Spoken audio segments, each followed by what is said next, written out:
भैया चॉइस बहुत खतरनाक ठीक बा।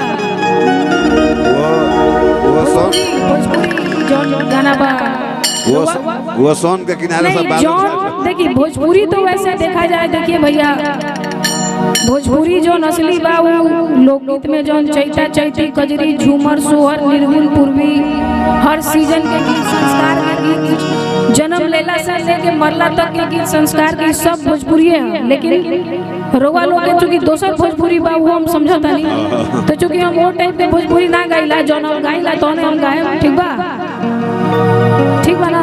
बाकी वो वाला भोजपुरी गावे के और जो लोग बा गाई रोवा बुरा मत माना, ठीक बा। धन्यवाद।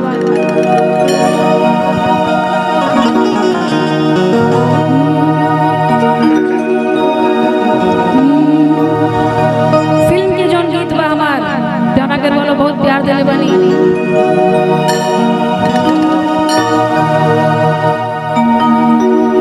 कि जैसे बड़े भक्त जो निगरतिया में अंजूर रे सखी,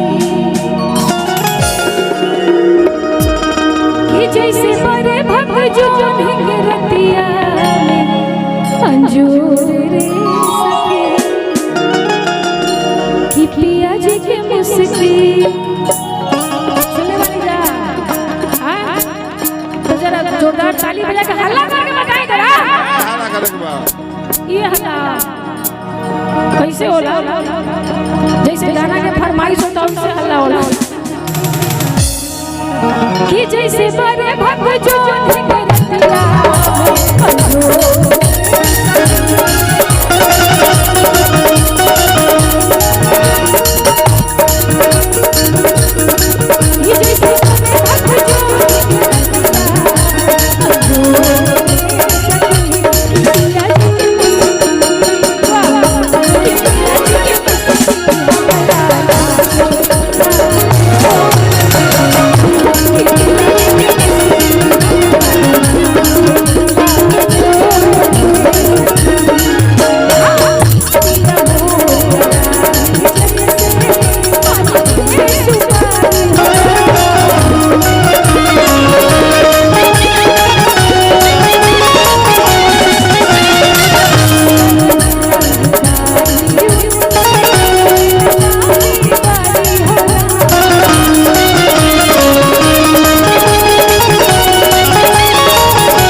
क्या भाई साहब मुस्की तो जोर से सुनाई देना चाहिए ना यहाँ तक। कि पिया जी की मुस्की,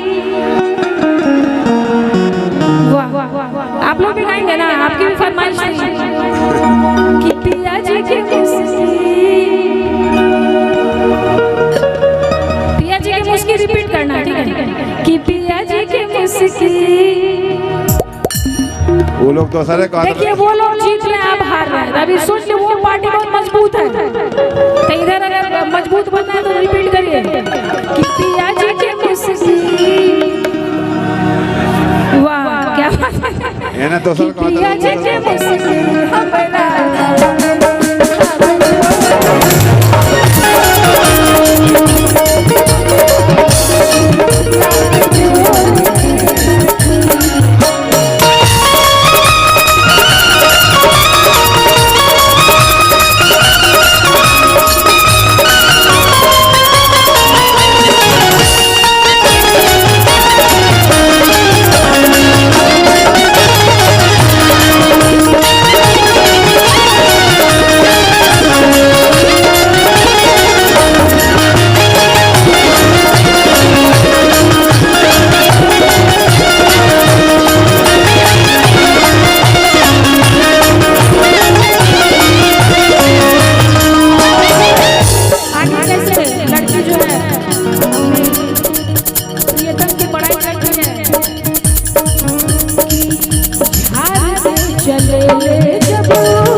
सो मच। आप जैसे जो अच्छे फैन हैं इस गाने को बहुत प्यार दिया। Thank you.